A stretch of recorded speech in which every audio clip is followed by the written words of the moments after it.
शाम का वक्त था। सारिका अपनी ऑफिस की डे शिफ्ट पूरी करके ऑफिस से निकली ही थी तो उसने देखा कि बस स्टैंड के पास लोगों की भीड़ जमा है। वो भीड़ में जाकर खड़ी हुई, लेकिन उसे ठीक से कुछ नजर नहीं आया। एक्सक्यूज मी, किसी का एक्सीडेंट हो गया है क्या? लोगों की इतनी भीड़ क्यों जमा है? हाँ मैडम, एक आदमी का एक्सीडेंट हो गया है। देखने से तो बिल्कुल नहीं लग रहा कि उसकी जान बच पाएगी। सारिका ने अपनी मास्टर्स करने से पहले नर्सिंग का कोर्स किया था, लेकिन अस्पताल की नौकरी उसे रास नहीं आई, इसलिए उसने अपनी फील्ड बदल ली। एक्सीडेंट की खबर मिलते ही वो तुरंत वहां पहुंच गई। रोड पर उस आदमी का खून चारों तरफ फैला हुआ था। सबसे पहले उसने एम्बुलेंस को कॉल किया, लेकिन ट्रैफिक इतना भारी था कि एम्बुलेंस को पहुंचने में बहुत देर हो रही थी। उस आदमी के सीने में बाइक का हैंडल घुस गया था। सारिका ने तुरंत पास रखा कपड़ा उठाकर घाव पर दबाव डालते हुए खून रोकने की कोशिश की, लेकिन उसके प्रयासों के बावजूद जब तक एम्बुलेंस पहुंची, वो आदमी दम तोड़ चुका था। एम्बुलेंस के देर से आने के कारण उसकी जान ना बच पाने का दुख सारिका के चेहरे पर साफ झलक रहा था। वो बेहद निराश होकर घर लौटी। मन में सिर्फ एक ही बात गूंज रही थी कि काश एम्बुलेंस समय पर आ जाती तो उस आदमी की जिंदगी शायद बच जाती। क्या हुआ बेटा? तेरा चेहरा इतना उतरा हुआ क्यों है? ऑफिस में किसी से कहासुनी हो गई क्या? नहीं माँ, किसी से कोई कहासुनी नहीं हुई। ऑफिस के पास ही एक आदमी का एक्सीडेंट हो गया था। बहुत कोशिश की उसे बचाने की, बहुत देर तक उसका खून रोक कर भी रखा, लेकिन एम्बुलेंस इतनी देर से आई कि वो बच ही नहीं पाया। होनी को कोई नहीं टाल सकता बेटा। शायद भगवान की यही मर्जी थी। उसकी आत्मा की शांति के लिए प्रार्थना कर, और तू ज्यादा परेशान मत हो। हर बात को दिल पर लगा लेती है, ये अच्छी बात नहीं होती। सारिका बहुत ही भावुक स्वभाव की लड़की थी। किसी का भी दुख देखकर वो उसे अपने दिल में उतार लेती थी, लेकिन इस बार हादसा उसके सामने हुआ था। उस आदमी का अंतिम सांस लेना, उसके हाथों में खून रुकवाने की बेबस कोशिश, ये सब उसके दिमाग में गहरा असर छोड़ गया। ऐसी घटना किसी के सामने हो जाए तो वो पल बार बार याद आता है, दिमाग पीछा नहीं छोड़ता। सारिका के साथ भी यही हुआ।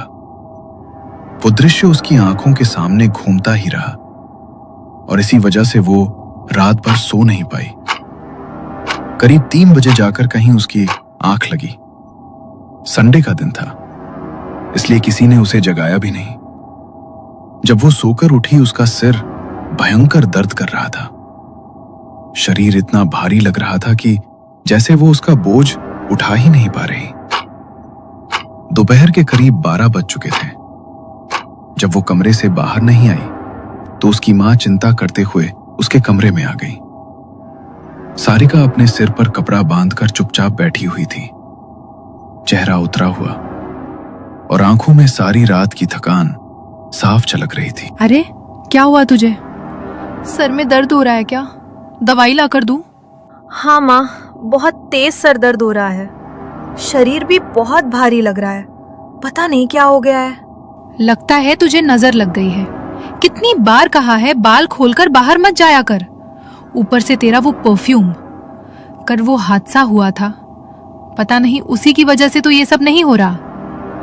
रुक, मैं अभी घर में लोबान का धुआं कर देती हूँ और तेरी नजर भी उतार देती हूँ। सारिका की मां ने मिर्ची से उसकी नजर उतारी।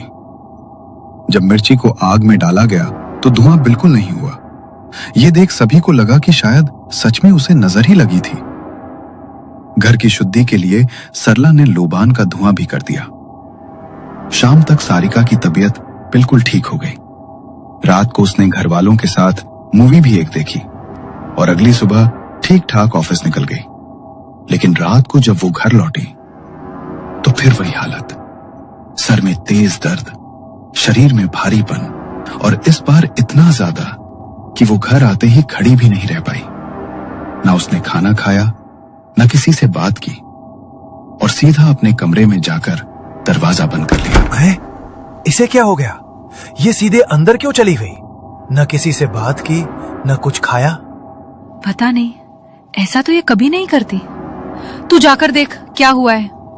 गौतम ने सारिका के कमरे का दरवाजा खटखटाया। अरे क्या हुआ तुझे? दरवाजा क्यों नहीं खोल रही?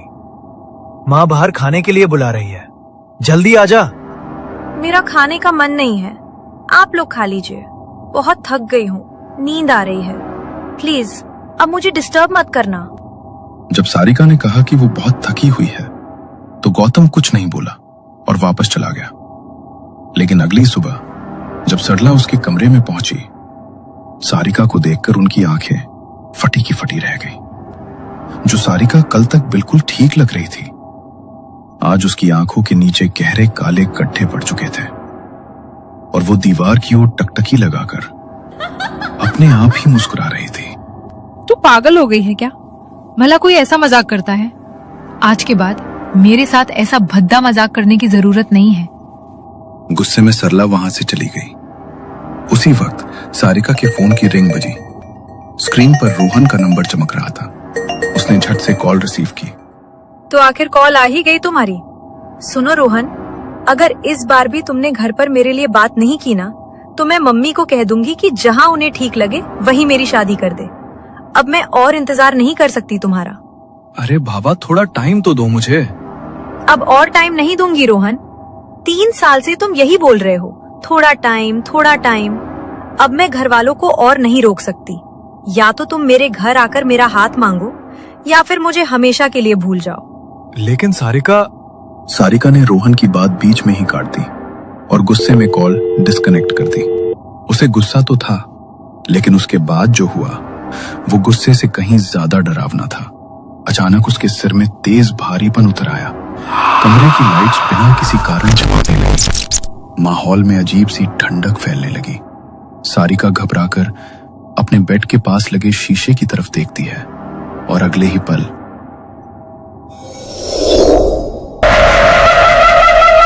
बल्कि एक लंबी भयानक काली आकृति दिखाई देती है। वो परछाई ऐसे खड़ी थी जैसे कई देर से उसे घूर रही हो।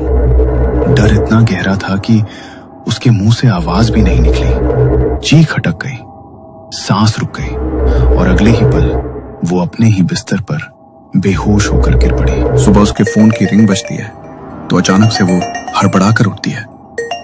फोन पर रोहन की कॉल आ रही थी। वो हाफते हुए उसकी कॉल उठाती है। हेलो। हेलो सारिका, कल रात तुम्हारी बात के बारे में सोचा मैंने। तुम्हारा कहना भी ठीक है। मैंने फ्लाइट की बुकिंग कर ली है। कल मैं तुम्हारे घर शादी की बात करने आ जाऊंगा। ठीक है रोहन, मैं मम्मी को बता दूंगी। क्या हुआ सारिका, तुम इतना हाफ क्यों रही हो? तुम्हारी तबीयत तो ठीक है ना? हाँ, बस वो तुम्हारी कॉल से मेरी आँख खुली और एक बुरा सपना देखा तो थोड़ी घबरा गई थी। तुम ध्यान से आना। सारिका ने कॉल कट की और अपनी मम्मी को रोहन के आने के बारे में बता दिया। अगले दिन रोहन अपनी फैमिली के साथ सारिका के घर आने वाला था, इसलिए सुबह से ही घर में सारी तैयारी शुरू हो गई थी। सारिका अपने कमरे में तैयार हो रही थी, तभी उसके कानों में एक अजीब सी आवाज पड़ी, जैसे तो कोई बहुत धीमी सी आवाज में उसे कुछ कह रहा हो। उसने थोड़ा जोर डाला तो उसे वो शब्द बिल्कुल साफ सुनाई दिए। सारिका, सारिका, मैं तुम्हारा साथ अब कभी नहीं छोड़ूंगा। तुम जहां भी जाओगी, मैं अपने आप तुम्हारे साथ आ जाऊंगा। उस भयानक फुसफुसाहट को सुनकर सारिका जोर से चीख पड़ी।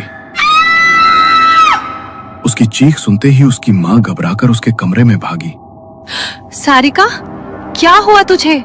इतनी जोर से क्यों चिल्लाई? माँ, पता नहीं, मुझे कुछ दिन से बहुत अजीब लग रहा है। ऐसा लगता है जैसे हर वक्त कोई मेरे आसपास ही होता है। अभी अभी मुझे एक आवाज सुनाई दी। वो कह रहा था, मैं तुम्हें कभी नहीं छोड़ूंगा। जहां भी जाओगी मैं तुम्हारे साथ आऊंगा। क्या? ऐसी आवाज? मैंने तेरे पापा को बोला था कि पंडित जी से झाड़ा पोछा करवा लेते हैं, लेकिन उन्होंने मेरी बात सुनी ही नहीं। मुझे तो लगता है कोई हवा तेरे पीछे लग गई है, तभी तो तेरी तबीयत भी ऐसे अचानक खराब रहने लगी है। सरला की ये बात पूरी ही नहीं हुई थी कि धड़ाम सारिका के कमरे का पंखा जोरदार आवाज के साथ नीचे गिर पड़ा। दोनों की आंखें डर से फटी की फटी रह गईं। सारिका का भाई और उसके पापा घबराए हुए अंदर दौड़े, लेकिन तभी डोरबेल बजी। हड़बड़ाहट में सबने खुद को सामान्य दिखाने की कोशिश की और बाहर आकर रोहन के परिवार का वेलकम किया। सारिका भी वहीं बैठी थी, लेकिन वो रोहन को जिस तरह घूर रही थी उसमें कुछ अजीब, कुछ असहज, कुछ अनचाहा था। तुम बहुत कमजोर लग रही हो सारिका। तुम्हारी तबीयत ठीक नहीं है क्या? हाँ, कुछ दिन से थोड़ी बीमार है। डॉक्टर की दवाई चल रही है, जल्दी ठीक हो जाएगी। सारिका बेटा, सबके लिए चाय बना कर ले आओ। जी माँ। सारिका उठी, चाय बनाई और सबको सर्व कर दी। लेकिन जब वो रोहन के पास पहुंची, उसने जानबूझकर गर्म चाय से भरा कप रोहन पर उंडेल दिया। I am so sorry Rohan, पता नहीं कप मेरे हाथ से कैसे छूट गया। तुम्हें ज्यादा लगी तो नहीं? नहीं, मैं ठीक हूँ। सारिका, तुम रोहन को अंदर ले जाओ। बेटा, अंदर जाकर शर्ट साफ कर लो। सारिका रोहन को अपने कमरे में ले गई। रोहन बाथरूम में शर्ट पर पड़ गए दाग साफ कर रहा था। तभी उसे महसूस हुआ जैसे कोई उसके ठीक पीछे से गुजरा हो। उसने फौरन पीछे मुड़कर देखा, पर वहां कोई नहीं था। जब उसने फिर चेहरा आगे किया तो उसे लगा कि एक काली छाया उसके सामने से झट से गुजर गई। रोहन का दिल तेजी से धड़कने लगा। वो जल्दी से बाहर आया। सारिका आईने के सामने बैठी थी, एकटक खुद को देखते हुए, हीरे की तरह ठंडे चेहरे के साथ अपनी उंगलियों से बाल संवार रही थी, जैसे किसी और दुनिया में हो। अरे, तुम खुद को इस तरह एकटक शीशे में क्यों देख रही हो? पता नहीं क्यों, लेकिन आज तुम्हारा बर्ताव बहुत अजीब लग रहा है मुझे। इतने सालों से तुम्हें जानता हूं, पर आज जिस सारिका से मैं मिल रहा हूं वो मेरी सारिका लग ही नहीं रही। ठीक कहा तुमने, मैं तुम्हारी सारिका नहीं हूँ। क्या मतलब? मेरा मतलब है मिस्टर रोहन, जब तक हमारी शादी नहीं होती तब तक मैं तुम्हारी नहीं हूँ। मुझे अपना बनाना है तो पहले शादी करनी पड़ेगी ना। ओ, तो ये बात है। फिर तो झट मंगनी पट शादी करूंगा मैं तुमसे। वैसे तुम आज बहुत सुंदर लग रही हो। रोहन प्यार से सारिका के बाल सहलाने लगा, लेकिन हर बार उसकी उंगलियां सारिका को छूती, सारिका के चेहरे पर एक बेचैनी, एक अजीब सा गुस्सा उभर रहा था। अचानक उसकी गर्दन अजीब तरीके से अकड़ने लगी, जैसे कोई अदृश्य ताकत उसे मोड़ रही हो। उसकी गर्दन टेढ़ी हो गई। अस्वाभाविक ढंग से रोहन की सांसें रुक गईं। ये क्या हो रहा है तुम्हें? सारिका, तुम ठीक हो ना? ये क्या कर रही हो? टेढ़ी गर्दन के साथ सारिका ने रोहन को देखा और एक भयानक, अस्वाभाविक मुस्कान उसके चेहरे पर फैल गई। रोहन डरकर पीछे हटने लगा, लेकिन तभी सारिका ने झपट कर उसकी गर्दन पकड़ी। उसकी पकड़ इतनी कस थी कि रोहन की सांसें रुकने लगी। घबराकर उसने पूरी ताकत से सारिका को धक्का दिया और सारिका का सिर बेड के कोने से टकराया। धप, उसके माथे से खून निकलने लगा और वो वहीं फर्श पर गिरकर बेहोश हो गई। सारिका, ये क्या हो गया तुम्हें? रोहन की चीख सुनकर परिवार दौड़ता हुआ कमरे में आया। सारिका के माथे से तेज खून बह रहा था, तो सब उसे तुरंत अस्पताल लेकर गए। चोट थोड़ी गहरी थी, लेकिन अब खतरे की कोई बात नहीं है। मैंने बैंडेज कर दी है, कुछ देर में होश आ जाएगा। लेकिन एक बात समझ नहीं आई रोहन, सारिका को चोट लगी कैसे? कहीं तुम दोनों में बहस तो नहीं हुई? तुमने धक्का तो नहीं दिया? नहीं, मैं तो बाथरूम से बाहर आया तो सारिका पहले से ही गिरी हुई थी। मैं घबरा गया, कुछ समझ नहीं आया, फिर आप लोग आ गए। डर और शर्म से रोहन ने सच किसी को नहीं बताया कि वो डर कर सारिका को धक्का दे बैठा था। थोड़ी देर बाद सारिका को होश आया। सब उससे मिलने अंदर गए, लेकिन रोहन की हिम्मत नहीं हुई उसके पास जाने की। रोहन, तुम भी जाकर देखा हो, तुमसे मिलकर उसे अच्छा लगेगा। हाँ माँ। रोहन धीमे कदमों से कमरे में गया। सारिका आंखें बंद किए पड़ी थी। उसे देख उसका दिल भारी हो गया। वो उसके पास बैठा, धीरे से उसके माथे को छुआ, उसका हाथ पकड़ लिया। अचानक सारिका ने उसकी कलाई कसकर पकड़ ली। रोहन का दिल दहल गया। सारिका ने आंखें खोली। उसकी पुतलियां पूरी तरह सफेद थी। चेहरे पर एक मृत दानवी मुस्कान उभर आई। वो रोहन को घूरते हुए मुस्कुराई। क्या हुआ? डर गए? ये तो बस शुरुआत है, बदला तो अभी बाकी है। क्या? कैसा बदला? ये क्या बोल रही हो तुम सारिका? अचानक तुम्हें क्या हो गया है? रोहन की बात पूरी भी नहीं हुई थी कि सारिका ने अचानक अपने सिर को जोर से पकड़ लिया, जैसे उसके दिमाग में कोई भारी हथौड़ा बज रहा हो। वो दर्द से कराह उठा। घबराया हुआ रोहन तुरंत डॉक्टर को बुलाने के लिए बाहर भागा। बाहर आते ही उसके चेहरे पर गहरी चिंता साफ दिख रही थी। क्या हुआ रोहन बेटा, तुम इतने परेशान क्यों लग रहे हो? सारिका की तबीयत अब ठीक है, टेंशन मत लो। नहीं आंटी, बात वो नहीं है। ऐसा लग रहा है जैसे सारिका के अंदर कोई और है। वो सारिका है ही नहीं। क्या आप कहना क्या चाहते हो रोहन? रोहन जो कह रहा है वो मैं समझ रही हूँ। कुछ दिन से सारिका अजीब तरह बर्ताव कर रही है, जैसे उसके अंदर कोई और ही बस गया हो। मुझे लगता है हमें उसे पंडित जी को दिखाना चाहिए। हाँ आंटी, बिल्कुल। पंडित जी से बात करेंगे तो कम से कम मन को तसल्ली होगी, और अगर कुछ गड़बड़ है तो वो भी पता चल जाएगा। अगले दिन सारिका को अस्पताल से डिस्चार्ज मिल गया। घर की चिंता घेरे हुए गौतम तुरंत पास के मंदिर पहुंचा और पंडित जी को सारी बातें बता दी। ठीक है बेटा, तुम चिंता मत करो। मैं कल सुबह तुम्हारे घर आऊंगा। शाम के समय ऐसे मामलों में जाना ठीक नहीं होता। ठीक है पंडित जी, आप सुबह आ जाइएगा। अच्छा सुनो, ये लो रक्षा सूत्र, इसे अपनी बहन की कलाई पर बांध देना।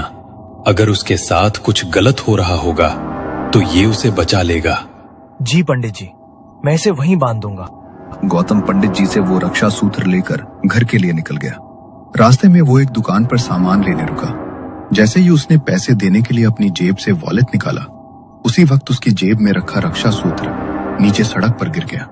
उसे इसका जरा भी एहसास नहीं हुआ। घर पहुंचने पर उसने जेब टटोली तो रक्षा सूत्र कहीं नहीं मिला। अरे, मैंने तो इसे यहीं जेब में रखा था। समझ नहीं आ रहा कहाँ चला गया।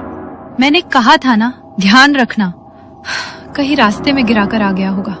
पता भी है कितना जरूरी था वो। लगता है दुकान में जब पैसे दे रहा था तभी गिर गया होगा। लेकिन आप चिंता मत करो माँ, पंडित जी कल सुबह घर आने वाले हैं। ये सारी बातें कमरे के दरवाजे के पीछे खड़ी सारिका सुन रही थी। गौतम की बात सुनते ही उसका चेहरा तमतमा कर काला पड़ गया, जैसे अंदर कोई और ही जाग उठा हो। वो पंडित यहाँ तब आएगा जब मैं उसे आने दूंगी। इसके शरीर से कोई नहीं निकाल सकता मुझे। जब तक मेरा बदला पूरा नहीं हो जाता मैं कहीं नहीं जाऊंगा। ये कहते हुए सारिका के चेहरे पर एक शैतानी मुस्कान फैल गई। अगली सुबह सब पंडित जी का इंतजार कर रहे थे, लेकिन काफी देर गुजर गई, फिर भी वो नहीं आए। अब तक तो आ जाना चाहिए था। तू एक बार फिर मंदिर जाकर देख, हो सकता है भूल गए हों। ठीक है माँ, मैं अभी जाकर देखता हूँ। अगर भूले भी होंगे तो मैं साथ लेकर आ जाऊंगा। गौतम जैसे ही मंदिर पहुंचा, पंडित जी के शिष्य ने जो बताया उसे सुनकर उसके पैरों तले जमीन खिसक गई। क्या पंडित जी को अचानक लकवा? कल तक तो बिल्कुल ठीक थे। पता नहीं बेटा, ऐसा कभी नहीं हुआ उनके साथ। उन्हें कोई बीमारी भी नहीं है, न दवाई न कमजोरी, कुछ भी नहीं।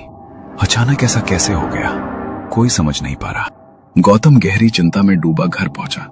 बात सुनते ही सरला के हाथ पांव ठंडे पड़ गए।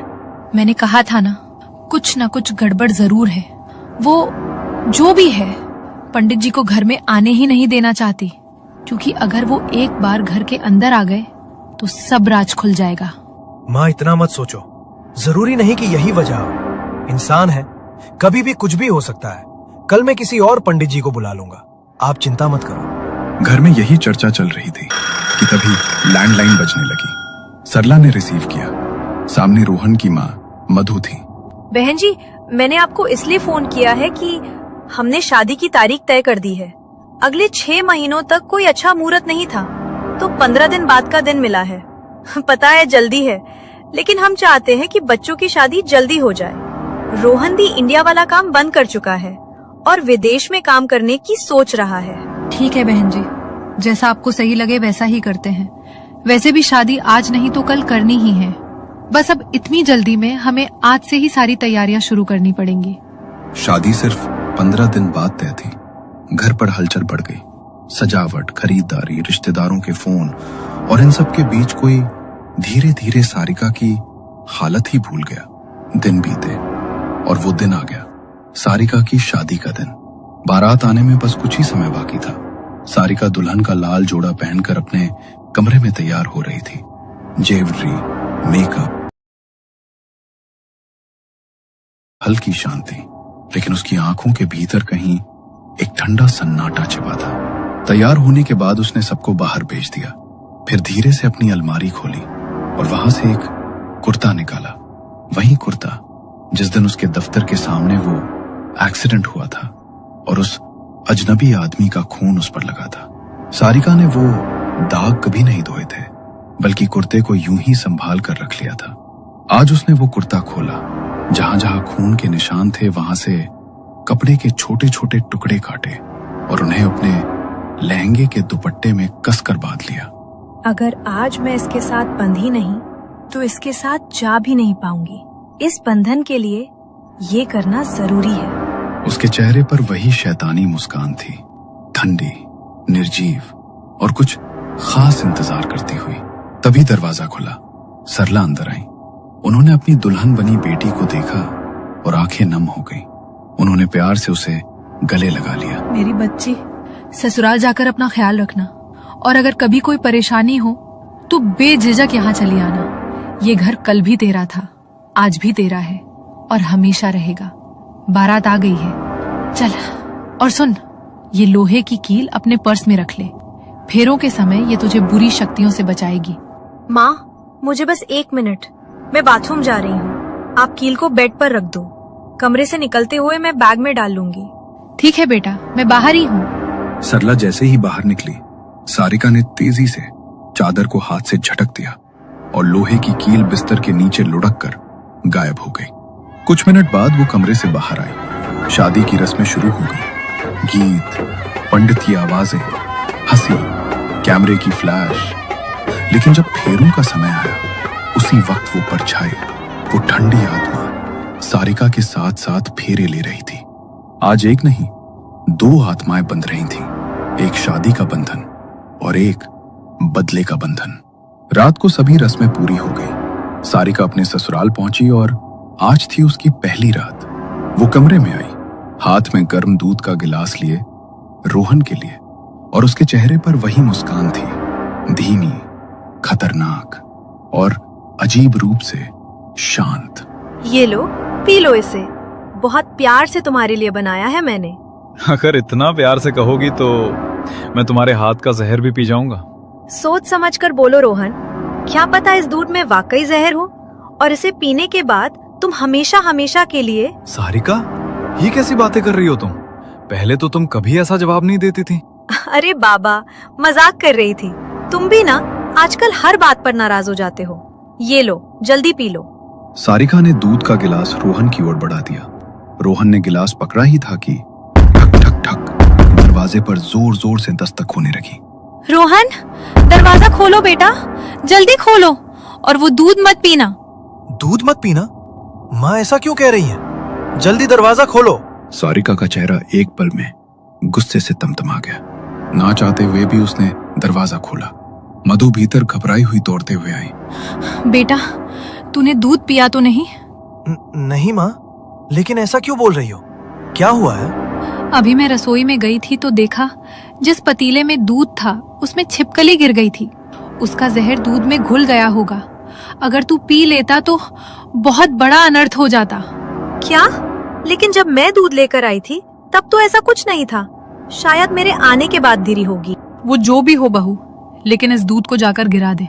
खामखा किसी ने पी लिया और उसे कुछ हो गया तो ठीक नहीं होगा। जी माँ जी। सारिका ने टेबल पर रखा हुआ दूध का ग्लास उठाया और उसे किचन में लेकर गई। उसने सारा दूध सिंक में गिरा दिया, लेकिन उसका गुस्सा उसके चेहरे पर साफ दिखाई दे रहा था। अगर ये बीच में ना आई होती तो अब तक इसका खेल खत्म कर चुका होता। मैं पहली रात ही जान ले लेता इसकी। जान तो मैं इसकी उसी दिन ले लेता, मगर। अरे भाभी, आप खुद से क्या बातें कर रही हैं? कुछ चाहिए था क्या आपको? मैं दे देती हूँ। नहीं नहीं, बस कुछ नहीं चाहिए। बहुत रात हो गई है और तुम भी थक गई होगी ना। जाओ, जाकर सो जाओ। विनीता भी अपने कमरे में चली गई। सारिका जब कमरे में वापस गई तो रोहन बहुत घबराया हुआ था। क्या हो गया? इतना घबरा क्यों रहे हो? तुम भी ना दिन पर दिन डरपोक होते जा रहे हो। तुम्हारा दिमाग तो खराब नहीं हो गया है सारिका? पहले तो मेरी बहुत चिंता रहती थी तुम्हें, और अब इतना बड़ा नुकसान होने से बचा है और तुम ऐसे रिएक्ट कर रही हो जैसे कुछ हुआ ही नहीं है। मुझे इस टाइम तुमसे बात करने का बिल्कुल भी मन नहीं हो रहा है, इसलिए प्लीज अभी कुछ मत बोलो और सो जाओ। रोहन ने रूम की लाइट्स ऑफ की और चादर ओढ़कर सो गया। कुछ देर बाद उसे कमरे में खटखट की आवाज सुनाई दी। उस आवाज से उसकी आंख खुल गई। उसने अपने बगल में देखा तो सारिका वहां पर नहीं थी। सारिका, सारिका कहाँ पर हो तुम? ये आवाज तुम ही कर रही हो क्या? चुप। सारिका, सारिका कहाँ पर हो तुम? मुझे दिखाई क्यों नहीं दे रही हो? देखो, मुझे डराना बंद करो, मुझे ये मजाक बिल्कुल भी पसंद नहीं। कुछ देर पहले आने वाली वो खटखट की आवाज बंद हो गई थी, मगर दोबारा से वो आवाज फिर से शुरू हो गई। रोहन ने हर जगह नजर घुमाकर देखा, मगर उसे समझ नहीं आया कि आखिर वो आवाज कहां से आ रही है। सारिका भी न जाने कहां थी। वो घबराकर जोर जोर से सांसें लेने लगा और उसने उसकी गर्दन को बुरी तरह जकड़ लिया। छोड़ो मुझे। कौन हो तुम? छोड़ो मुझे। तुझे छोड़ने के लिए यहाँ नहीं आया हूँ मैं, तुझे खत्म करने आया हूँ, अपना बदला लेने आया हूँ। उसने रोहन को जोर का धक्का मारा। रोहन दूर जाकर फर्श पर गिर पड़ा। डर के मारे वो पीछे की ओर सरकने लगा और सारिका धीरे धीरे उसके करीब बढ़ती चली आई। लगता है तेरी याददाश्त बहुत कमजोर हो गई है रोहन, इसलिए तुझे कुछ भी याद नहीं आ रहा। न वो रात याद है, न मेरा एक्सीडेंट। क्या? कौन सा एक्सीडेंट? तुम कौन हो? किस बारे में बात कर रहे हो? मुझे तो तू अच्छी तरह पहचानता है। अब नाटक करने की जरूरत नहीं।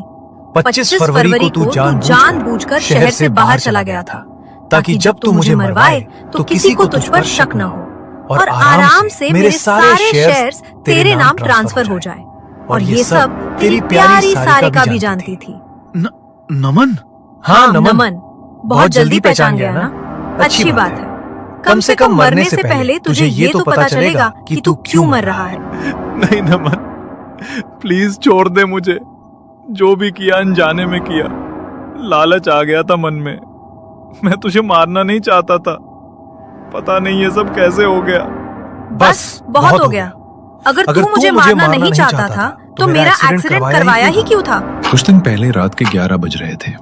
रोहन अपने स्टडी रूम में अकेला बैठा था। टेबल पर विस्की का गिलास, लैपटॉप खुला हुआ और फोन कान से सटा हुआ। सुनो, कल 25 फरवरी है। ठीक शाम के 7 बजे के आसपास नमन ऑफिस से अपनी काली बाइक पर निकलेगा, उसी मोड़ पर जहां स्ट्रीट लाइट खराब रहती है। बस एक जोर की टक्कर, ब्रेक फेल का एक्सीडेंट लगना चाहिए। बचने की कोई गुंजाइश नहीं रहनी चाहिए, समझे? दूसरी तरफ से हल्की हामी की आवाज आई। और हाँ, वहां से तुरंत गायब हो जाना। सीसीटीवी में कुछ नहीं आना चाहिए।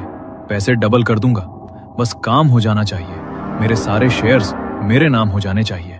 वो फोन काट कर गिलास उठाता है और एक घूंट में खाली कर देता है। सॉरी नमन भाई, बिजनेस है, पर्सनल कुछ नहीं। उसी शाम ठीक 7 बजे नमन अपनी बाइक पर तेज रफ्तार से जा रहा था। अचानक सामने से एक ट्रक ने उसे टक्कर मारी। बाइक हवा में उछली। नमन दूर जा गिरा। सड़क पर खून की लकीरें बन गई। सारिका को सब पहले से पता था। वो जानबूझकर मौके पर पहुंची।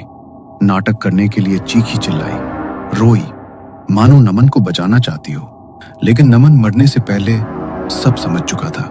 उसकी आत्मा उसी पल सारिका के शरीर में समा गई थी, ताकि अब सारिका के ही हाथों से रोहन और सारिका दोनों से अपना बदला पूरा कर सके। मैं मानता हूं, जो हुआ बहुत गलत हुआ। जितने चाहे शेयर्स ले लो, सारी संपत्ति ले लो। प्लीज नमन, मुझे छोड़ दे, माफ कर दे मुझे, प्लीज। सारिका, जिसके अंदर अब नमन था, ने गुस्से से रोहन की तरफ देखा। उसने रोहन को जोर से धक्का दिया। रोहन लड़खड़ाकर बेड के कोने से टकराया। उसका सिर फट गया और खून की धार बहने लगी। सारिका ने उसे कॉलर से पकड़कर घसीटा, खिड़की की ओर ले गई और बार बार उसका सिर दीवार पर दे मारा। कमरे की दीवारें, फर्श सब खून से तर हो चुके थे। रोहन की सांसें थम चुकी थी। सारिका ने रोहन के निर्जीव शरीर को खिड़की से नीचे फेंक दिया, फिर पास रखे चाकू को उठाया, अपनी गर्दन पर गहरा घाव किया और खुद भी खिड़की से छलांग लगा दी। जिस धोखे ने नमन की जान ली थी, उसी एक रात में नमन ने दोनों से अपना पूरा बदला वसूल कर लिया। शायद अब उसकी आत्मा को चैन मिल गया हो और वो मुक्ति की ओर चल पड़ा हो।